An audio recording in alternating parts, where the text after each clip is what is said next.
അസ്സലാമു അലൈക്കും വറഹ്മത്തുള്ള. 5ാം ക്ലാസ്സിലെ തജ്വീദിന്റെ ഇന്നത്തെ ഉത്തരങ്ങളാണ് നമ്മൾ നോക്കാൻ പോകുന്നത്. എങ്ങനെ ഉണ്ടായിരുന്നു നിങ്ങൾക്ക് പരീക്ഷ? ഒന്നാമത്തെ ചോദ്യം, ശ്രേഷ്ഠമായ ഇബാദത്താണ് ഖുർആൻ പാരായണം, അല്ലെ?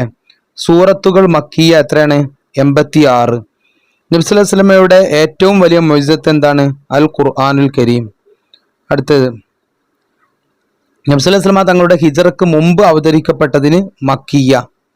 അടുത്ത, സൂറത്തുകൾ മദനിയ എത്രയാണ്? 28 എണ്ണം.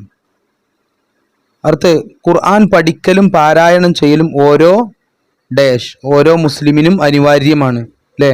1-ാം പാഠത്തിൽ തന്നെ നമ്മൾ പഠിക്കണത്. ഓരോ മുസ്ലിമിനും അനിവാര്യമാണ്. അടുത്തത്, ഖുർആൻ പാരായണ നിയമങ്ങൾ ചർച്ച ചെയ്യുന്ന വിജ്ഞാന ശാഖയാണ് ഇൽമുത് തജ്വീദ്. കണ്ടോ? ഇൽമുത് തജ്വീദ്. അടുത്തത്, ഹദർ അക്ഷരങ്ങളുടെ ഹർക്കത്തുകൾ മാറിപ്പോകാത്ത രീതിയിൽ വേഗത്തിൽ ഓതലാണ്, അല്ലേ? മാറിപ്പോവാത്ത രീതിയിൽ വേഗതയിൽ പാരായണം ചെയ്യുക. അടുത്തത്,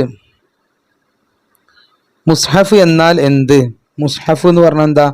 ഗ്രന്ഥങ്ങളായി ക്രോഡീകരിച്ചതാണ്, അല്ലേ? നമ്മൾ പഠിച്ചു. വിവിധ ഘട്ടങ്ങളിലായി അവതരിപ്പിക്കപ്പെട്ട ആയത്തുകൾ ഒരു ഗ്രന്ഥമായി ക്രോഡീകരിക്കപ്പെട്ടതാണ് മുസ്ഹഫ്.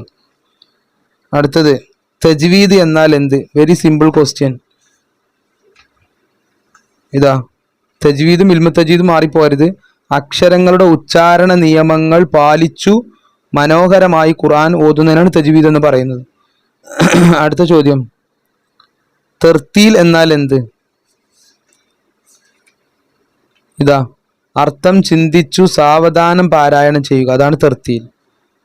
അടുത്തത്, സൂറത്ത് മദനിയ എന്നാൽ എന്ത്? അത് വളരെ എളുപ്പമാണ്. മേലത്തെ ചോദ്യത്തിൽ നിന്ന് തന്നെ നമുക്ക് അതിന്റെ ഉത്തരം ഉണ്ടാക്കാം. എന്താ? ഹിജ്റ പോയതിന് ശേഷം ഇറങ്ങിയ സൂറത്തുകളാണ് മദനിയ. അടുത്ത ചോദ്യം, നബി സല്ലല്ലാഹു അലൈഹി വസല്ലമ തങ്ങളോട് ജിബ്രീൽ അലൈഹിസ്സലാം ഓതി തന്നത് പോലെ തന്നെ ഓതണം എന്നറിയിക്കുന്ന ആയത്ത് ഏതാണ്? ഇതാ, ഫഇദാ ഖറഅനാഹു ഫത്തബിഉ ഖുർആന. അടുത്തത്, 2 എണ്ണം വീതം എഴുതാം. ഖുർആൻ ഓതുന്നവൻ പാലിക്കേണ്ട മര്യാദകൾ, പിന്നെ ഓത്ത് കേൾക്കുന്നവൻ പാലിക്കേണ്ട മര്യാദകളും. ഇതാ, ഓതുന്നവൻ പാലിക്കേണ്ട മര്യാദ: കിബിലക്ക് തിരിയുക, നല്ല തല മറക്കുക, സുഗന്ധം ഉപയോഗിക്കുക, മിസ്വാക്ക് ചെയ്യുക, ഔദും ബിസ്മി കൊണ്ട് തുടങ്ങുക. ഇഷ്ടം പോലെ ഉണ്ട്, 2 എണ്ണം എഴുതിയാൽ മതി. ഓത്ത് കേൾക്കുന്നവനാണ് അടുത്ത ചോദ്യം. അതിൻ്റെ ഉത്തരം എന്താ?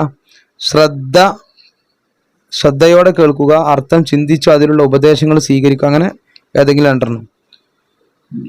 അത് കേൾക്കുന്നതും പാലിക്കേണ്ട മര്യാദകൾ. പിന്നെ ഖിറാഅത്തുൽ ഖുർആനി സുന്നത്തുൻ മുത്തബഅത്തുൻ യഖുദുഹാ അൽ ആഖിറു അനിൽ അവൽ, അല്ലേ? പിൻഗാമികൾ മുൻഗാമികളിൽ നിന്ന് പഠിക്കേണ്ടതും അനുകരിക്കേണ്ടതുമായ ഒന്നാണ് ഖുർആൻ പാരായണം.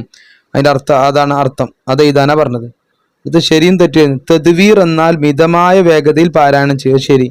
ഖുർആൻ പാരായണത്തിന്റെ വേഗതയിൽ നാം ശ്രദ്ധ പുലർത്തേണ്ടതില്ല, അത് തെറ്റാണ്. അടുത്ത, തൗബ സൂറത്ത് ഓതുമ്പോൾ ബിസ്മി ഓതാൻ പാടില്ല, തെറ്റാണത്. ഖുർആൻ അവതരണത്തിന്റെ തുടക്കം മക്കയിൽ ഹിറാ ഗുഹയിൽ. ശരി. അടുത്ത ചോദ്യം, നിയമങ്ങൾ പാലിക്കാതെ ഖുർആൻ പാരായണം ചെയ്യുന്നത് ഖുർആന്റെ ശാപത്തിന് കാരണമാകുന്ന കുറ്റമാണ്. ശരി. ഖുർആൻ 114 സൂറത്താണ്, അതും ശരി. അടുത്ത്, വ്യക്തമാക്കാം. വേഗത എന്താണ്? ബ്രാക്കറ്റിൽ നിന്ന് ഉത്തരം എഴുതാൻ. വേഗത പരിഗണിക്കുമ്പോൾ ഖിറാഅത്തിന്റെ ഇനങ്ങൾ 3 എണ്ണമാണ്, അതാ ശരി. ഖുർആൻ പാരായണത്തിൽ നിയമങ്ങൾ പാലിക്കൽ ഫർള് ഐനാണ്. പിന്നെ അടുത്ത്, സുബ്ഹാനല്ലാഹി വൽഹംദുലില്ലാഹി വലാ ഇലാഹ ഇല്ലല്ലാഹു അല്ലാഹു അക്ബർ. തിലാവത്തിന്റെ സുജൂദിന്റെ സമയത്ത് ചെല്ലേണ്ട ദിക്റാണ്, അല്ലേ? സുബ്ഹാനല്ലാഹി വൽഹംദുലില്ലാഹി വലാ ഇലാഹ ഇല്ലല്ലാഹു അല്ലാഹു അക്ബർ. അടുത്ത ചോദ്യം, തർത്തീലിനേക്കാൾ എന്താ? സാവധാനമാണ് ഖുർആൻ പഠിക്കാനും പഠിപ്പിക്കാനും വേണ്ടി ഓതേണ്ടത്. ഇതിന് തഹ്ഖീഖ് എന്നാണ് പറയുക. അപ്പൊ ഇതാണ് ഇന്നത്തെ ചോദ്യപേപ്പർ. എങ്ങനെ ഉണ്ടായിരുന്നു?